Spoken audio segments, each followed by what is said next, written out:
Finally, the moment a couple of you have been waiting for. It's all like bing bong, Jack.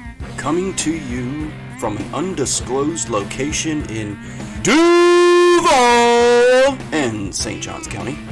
The show for Jag fans by Jag fans. You can't have a newcomer come in and steal the show. Here are your hosts, Franklin and Michael how you say it? DeZoba. Welcome to the Jaggernaut Podcast. Welcome to another Jaggernaut Podcast as we discuss your first place AFC South Jacksonville Jaguars. My brother Mike, how does that feel? Duval! That feels great. We have not laid claim to the AFC South in quite some time. I know that the season's not over, but it feels good to be in first place. Yes, we still have a losing record, but man, the battling, the heart on this team. First thing that I can think of to talk about right off the bat is the thing that you mentioned that stuck out to me last time we spoke was another monkey as far off of our back as far as the Thursday night games. You know, you tend to check that box and move on mentality, but if you think about that going into it, I didn't feel bad about going into that Jets game because you felt that is the one thing that's changed for me is I do have some kind of confidence about this team. See, and I felt trepidation because I'm like, oh man, please don't be the same old Jags. Yeah. And the same old Jags would have went up there and they would have lost. Yep. So we can check that off as not being the same old Jags. Yep, exactly. And what I got is I got a list of about 6 things, and this Jacksonville team has checked off 4 or 5 of those things. So I think it's a fair assumption at this point to say win, lose, or draw in the next 2 games, we are not dealing with the same old Jags. No, I completely agree. We've turned this around somehow, you know, that was and I think the frustrating thing for me early on is the season was I understood last year and, you know, the Urban Meyer debacle and all that stuff, but when you get a head coach like with the caliber and resume of Doug Peterson in and you have the generational quarterback, you know, I think maybe what was happening was it was breeding this sense of you know, it should happen sooner than what we were seeing, but the fact that it started to happen is all that matters. That is correct, and it actually undoes all of the negativity. You know, you could go back and say, oh man, we'd already locked a playoff berth or the AFC South if we hadn't lost the Texans game, if we hadn't lost the Broncos game, or what. You go back and look at those games where you thought, man, those were games that we should have taken. But the truth of the matter is that overall, looking to your point that you just made, there were things going into this season that as a Jaguar fan, in a realistic expectation, what you expected to see was growth by the team overall, specifically Trevor, and the fact that a desire to show up, like a desire for the actual team, an NFL quality type team to show up. Yeah. And that's what we're seeing. Right?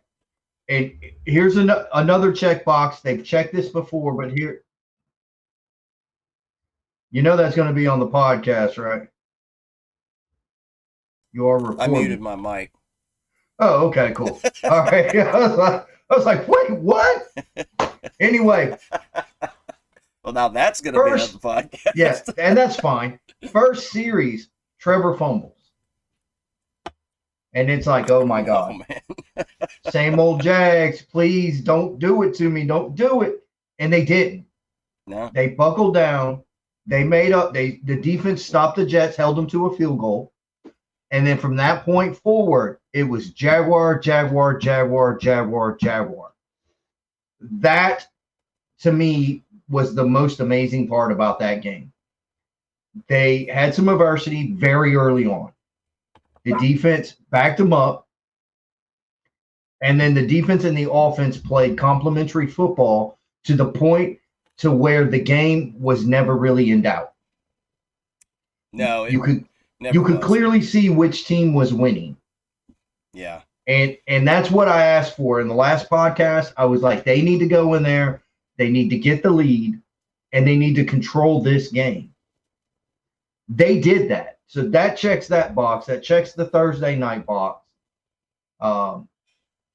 So yeah, man. I mean, we're getting hot, or we are hot. So let me ask you this: is there a possibility that the checklist that you're talking about, can they check all those boxes this year, or are there? Yes, actually, yeah, they can Okay. win these last two. Show up and beat the Texans. Right? It's been since 2017 we haven't beat them. Yeah. They should beat them. Right? I'm not saying they will. I know it's the NFL. I don't want to say, well, the Texans are this or the Texans are that. Show up and beat the Texans. Yeah. It can be a low scoring affair, but again, control the game. That's what I'm looking for because that's what good teams do. Good teams control the game. And if a good team's playing a bad team and the bad team scores, what happens? The good team goes right on down the field and they score. And they say, no, that's what we need to do. That's what I would like to see again versus the Texans, is I would like to see us control the game. That's the biggest thing, I think, that the biggest takeaway of this run that Trevor's been on and that the team has been on.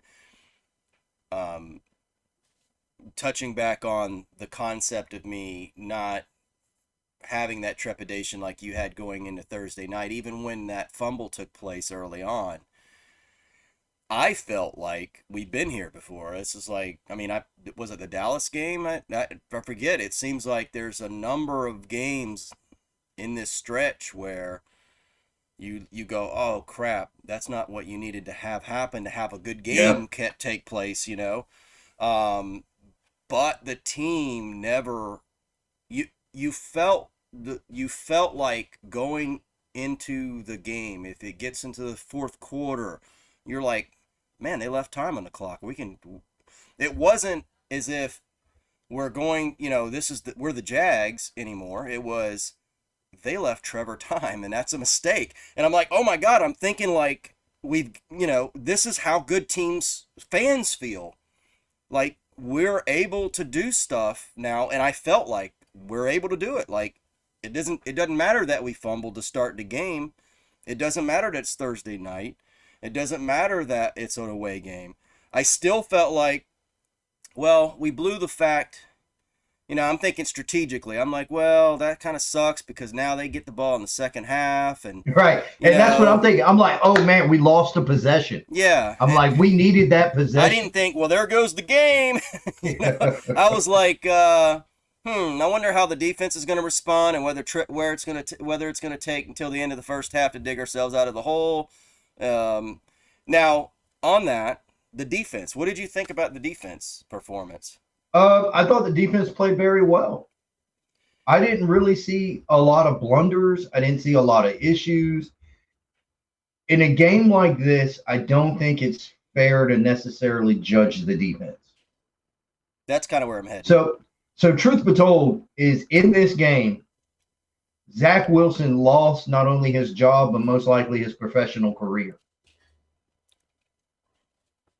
He's young, but I can't see him getting another start this year.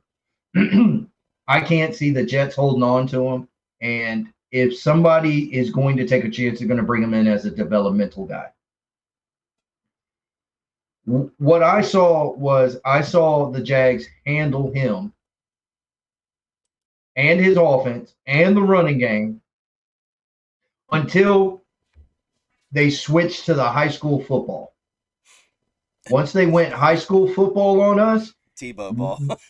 once they went Tebow ball, we sort of lost it a little bit. That guy was worse than Tebow, man. And we allowed them to move. And that's what I was yelling. I'm literally, yelling like, just tackle him.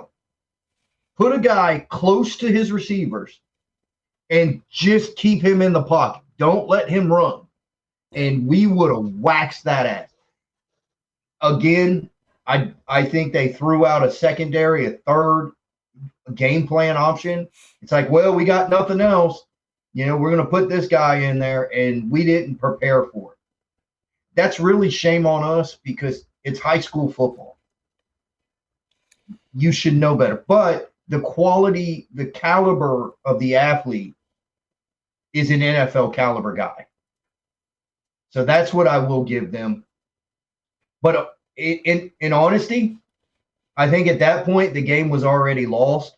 No, there was 10 minutes left in the fourth quarter. They started putting that guy in. Yeah. Now all they were doing were eating clock. Okay, eat clock.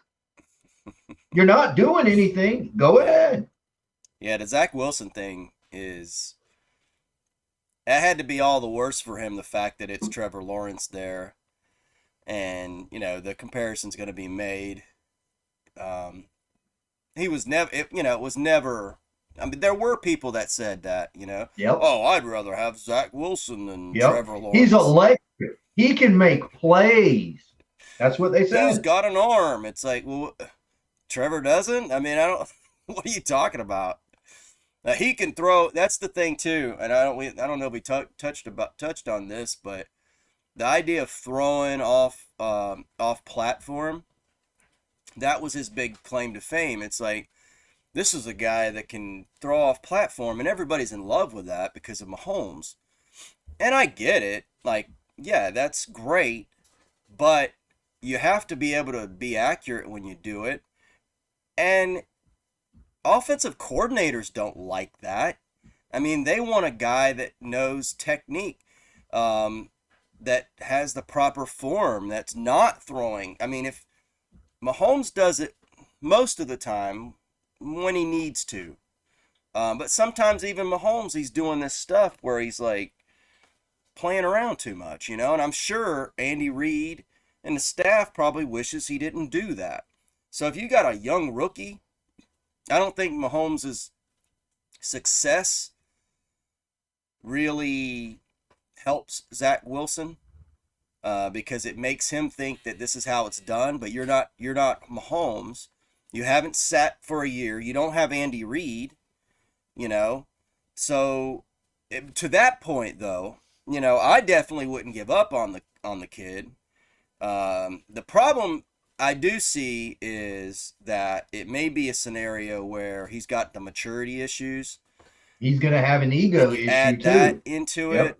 That's the biggest thing with some of these guys, man, especially quarterback. That was the biggest thing you saw, where the team responded to the guy that came in, even though he wasn't any good. It was just, he's not Zach. So it's like, that's how bad the situation is. And so, to your point about him, I don't think his career's over, but he definitely needs a restart, and he probably needs a year to sit behind somebody, kind of get some humility and a fresh perspective on. Good luck on the humility part. Yeah. But yeah, then and that whole conversation comes off the fact that the Jets offense was terrible. Made our defense look really good. Our defense played really good. They have played really good at times. They played really good all throughout that game. They played really good in the second half of the Dallas game. They've played good in spurts at other here times. Or there, yeah. They have been better as Trevor has been better. They're a little behind. Trevor's been better more consistently, obviously. But so I'm hopeful that maybe there's some sort of something going on there too that we can get behind. What is your thoughts on the running game? Because the Jets have a good defense, and we ran the ball on them, and that was something that was a little unexpected because ETN has not been the greatest. I think it's weird. ETN's average is good. Yeah. It's fine. We're 11th rushing the football. And another thing, it's amazing what can happen when teams have to guard against Trevor Lawrence running the ball. So I'm not saying that's all because of that, because the offensive line They're playing good. Yeah. ETN, outside of his fumbles, which every time he touches the goddamn ball, I'm like, don't fumble, don't fumble, don't fumble. Yeah. Scares the living That's an out of issue. me. Yeah, that is an issue. And then you got Trevor. I think those three things combine to make a successful running team. You can't just worry about ETN. You now have to guard ETN and Lawrence. And if you go to play Lawrence, he's going to give ETN the ball. If you go to play ETN, he's going to take the ball. I like that. I've said since early on this season, I wanted to see Trevor Lawrence get a few more runs per game. I would like to see some of those rollouts where we look at it and we know he could pick up the first down. Just go get the first down and slide. That's it. Yeah. You just move the chains, and then there you go. That's all I want from you. And I would like to, and I'm seeing that. I'm not complaining or bitching about any of that. I think the running game, it's not humming, but I don't think it's bad. Well, the reason why I bring it up is if you can combine a running game and a defense going into the playoffs with a quarterback, my God, man, you could do some damage in the playoffs. That's what we're getting hot at the right time, right? We are. We went from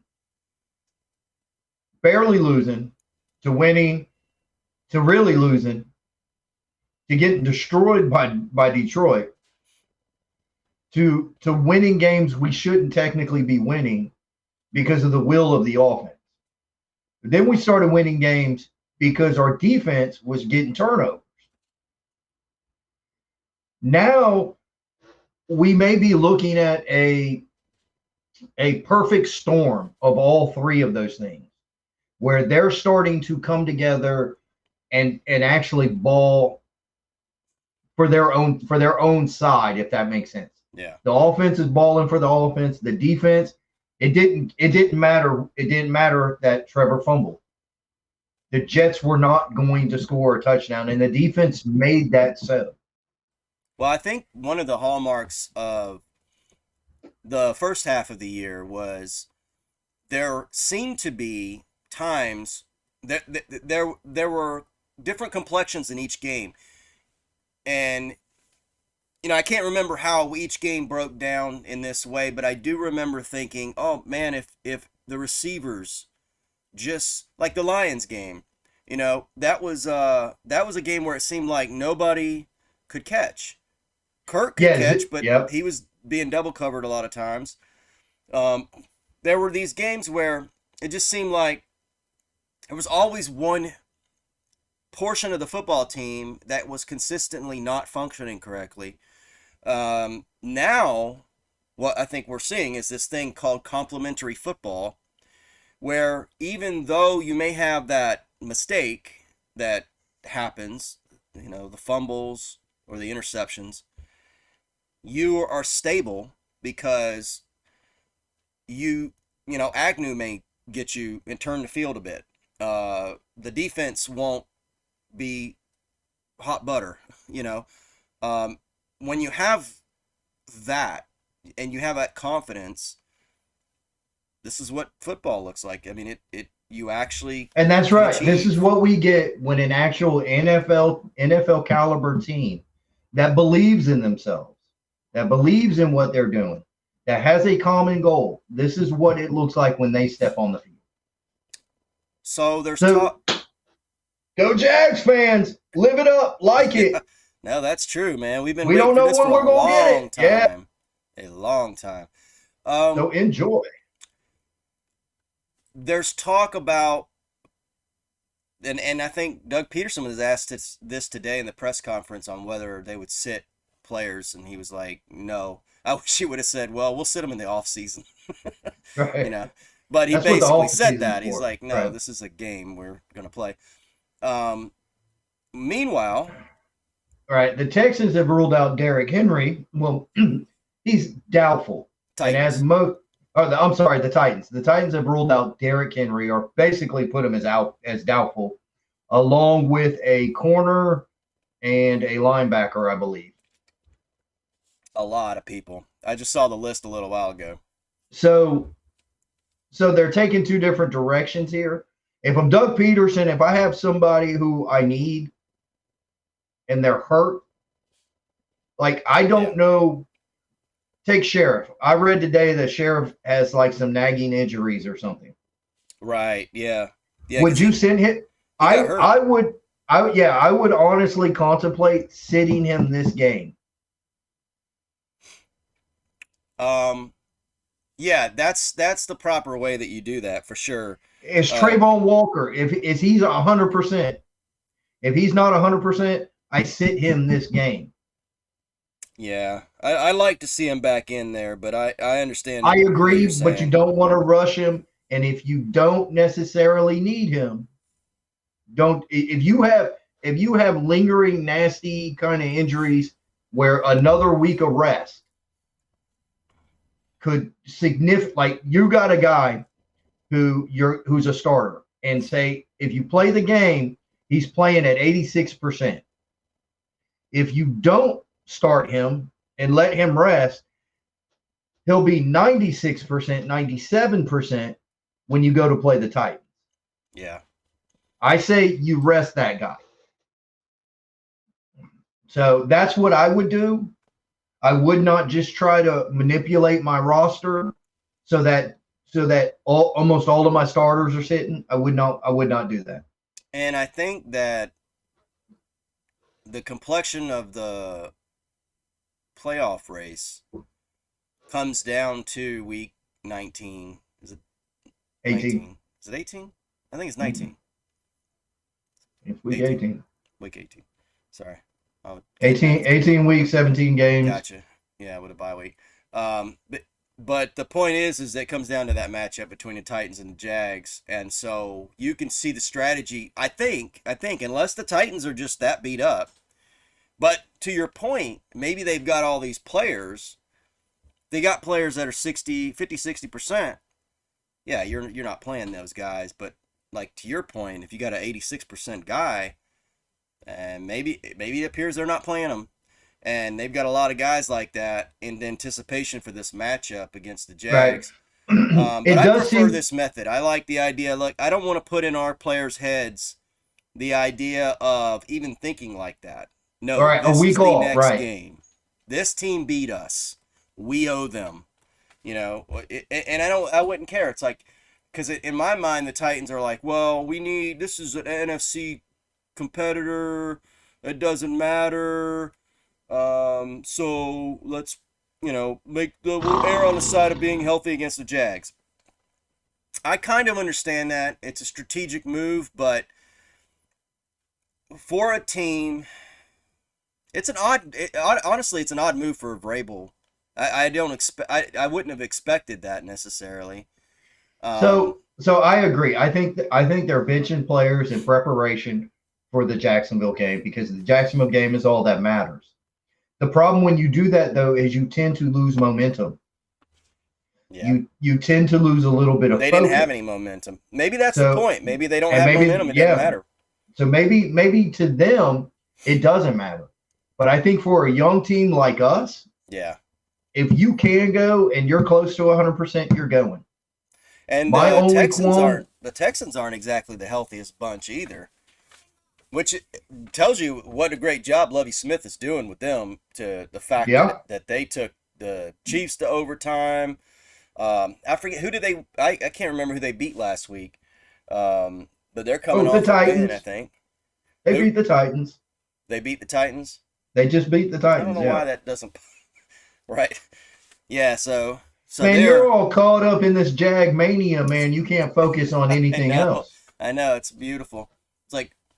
Um, Yeah, so it'd be interesting too going into it. So if they lose to the Cowboys and they lose to the Texans and then we beat the Texans, but we beat the Texans and the Cowboys and we just beat y'all's tails. So it'd be interesting what the mindset it is of the Titans going into that game. Rested or Yeah, I not, mean, again, not very I think confident bunch right now. I'm not sure I completely worry about that. I worry specifically about my team, and I think playing is better for us. Yeah, no question. If they do bench healthy players in anticipation of this game, I hope and I pray that it backfires on them and that karma comes and bites them in the ass. That's what I hope happens because I think that's some booty. Well, we always wish ill on the Titans. Yes, we It's do. it just is what it is to me to be a Jag fan. That is just in our DNA since 1999. All hate, hate, double Oh, hey. hate. All right. So, what do you think about this game coming up? Well, I think that the fact that our running game looked really good last week can help us, give us some confidence going in. I really need to see that continue on. Um, because even in this game, Lovie Smith's defense loves to do that cover two. I think, you know, if we can run the ball, that's gonna bode well against the cover two. It may force him to bring people up, and then we can pop some stuff Over the top. over the top. I don't know, but the way Doug Peterson has been calling plays, I don't know we need it necessarily because he's setting teams up. Think about that Evan Ingram play against Sauce Gardner.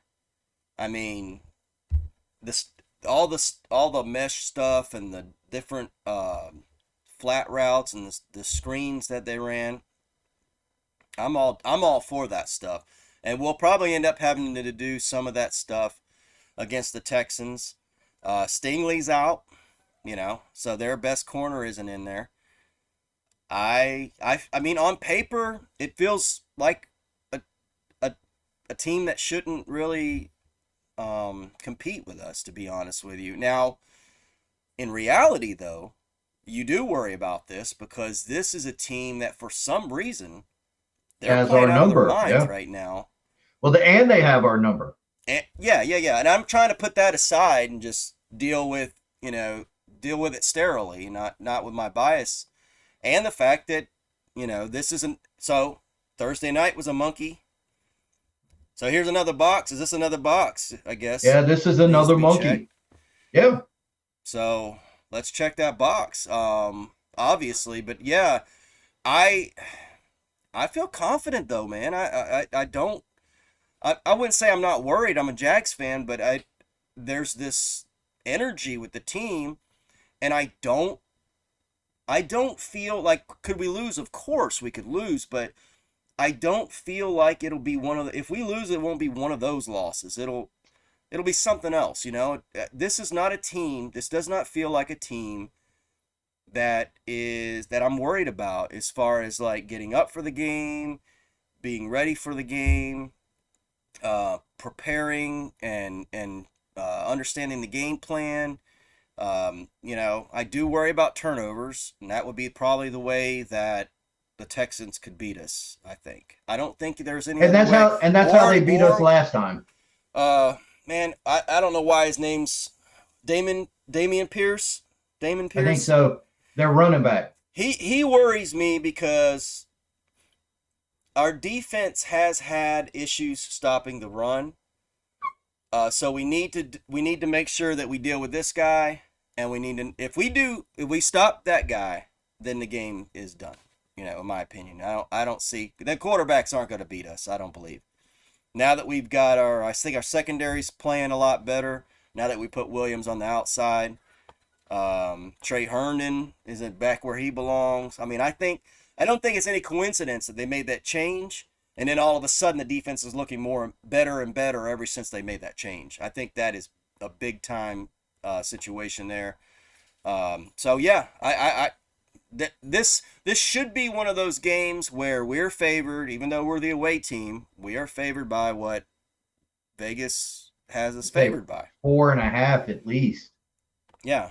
I mean, think about And that. You got they can't even pick a I quarterback, think, man. yeah, and I honestly think that we beat this team by 10 plus points. That sounds right to me. That sounds right to me, but it is the Texans. And it is we are the division Jags, and yeah. all that stuff that comes into it. So you gotta, if you're thinking your Vegas way, which is to say sterilely, not like a fan, then you got to bring that 10 point down. But to be honest, you would have said that about the Jets game. You Yep. know, so and that game was never out of reach, or never really out of hand. So you guys heard it here. We both believe that we can beat the Texans. Frank, here's another question for you. Should the NFL flex Jacksonville and the Titans to either the Sunday night matchup or a Saturday game? They should and they will. Oh, you believe they will? Yeah, yeah. Because there are other divisional matchups that matter that are also taking place.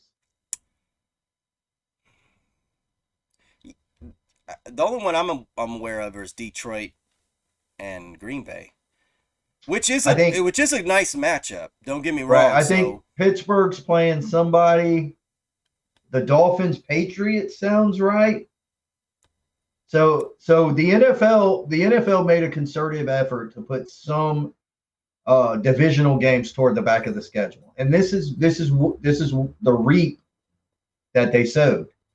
yeah, So the question is, which one matters more? Personally, I would love to have a Saturday night. If you're listening, NFL Jags game, I like how you think the NFL and players are listening to you. dude. They listen to us, man. They listen to us. I love your optimism. It's great. Yep, It's why I have you on. and that's what I'm here for. That Yeah, and color commentary. that's why I need you. Yep. Your optimism. I've Well, always that's said it. that Yeah. about you. Gotta love something about me. Anyway, yes, I hope they flex it. I do hope they flex it to the Saturday. The Sunday night makes it a little bit more rough for everybody because you got to get up for work the next day. I'll take it. I'll take it. But I would really like a Saturday night game. Yeah, but I think So that's the thing. Like it right now it's slated for one. Sunday at 1. So yeah, they'd move it to one of those. I Now don't they may know. not even have Saturday games. For some reason, I thought toward the end of the season they have a Saturday slate. This week they have none. And then when I went to look for next week, it all said to be determined. So Oh, okay. Well, um, I don't know. I mean, would they move it to a 4 o'clock matchup on a Sunday? it's If it, possible. if they It is want to possible, yeah. if they feel like Detroit, I don't see the other games being better, but the problem that we've got is the Titans are so bad right now.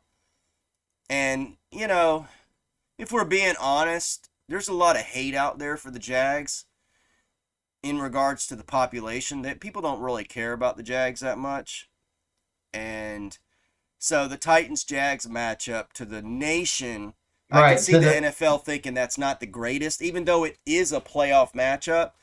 I don't see them putting us over Lions Packers. I mean, to me, it's right, like or that's or just Dolphins too. Patriots. I could see them putting us over Dolphins Patriots, but then the reason why is because Tua is in concussion protocol. Mac Again. Jones, I mean, is he a draw?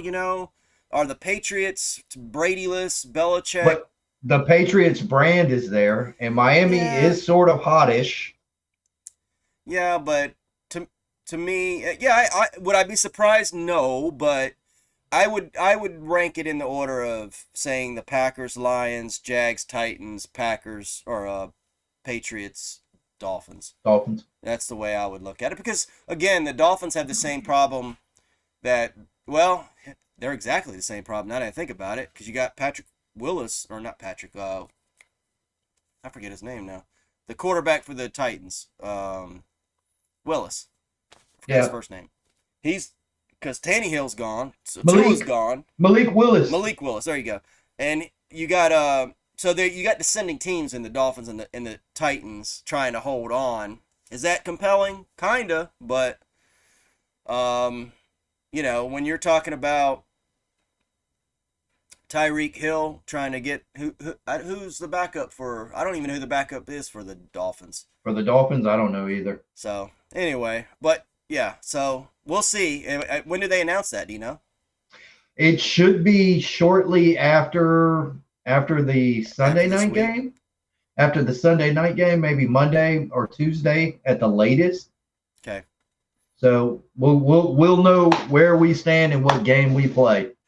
And I tell you what, with the Titans benching so many players, or however you want to call it, having so many players hurt, that definitely doesn't help the cause. So That's true. they don't And want they don't want I their hope whooping to take karma place puts in it front right of up there. nation prime time. Well, Tighten down. Hmm. All right, man. Well, Anything yep, else you want ladies, to deal with before we call it a let's episode? sign us off. All righty. So I hope everybody out there is enjoying this amazing ride that's taking place, and I know we sure are. So let's continue this journey together, and let's like and support if you don't mind, if you find the content decent. So until next time. And leave a comment. We respond. Until next time, we will We'll leave you with a dude.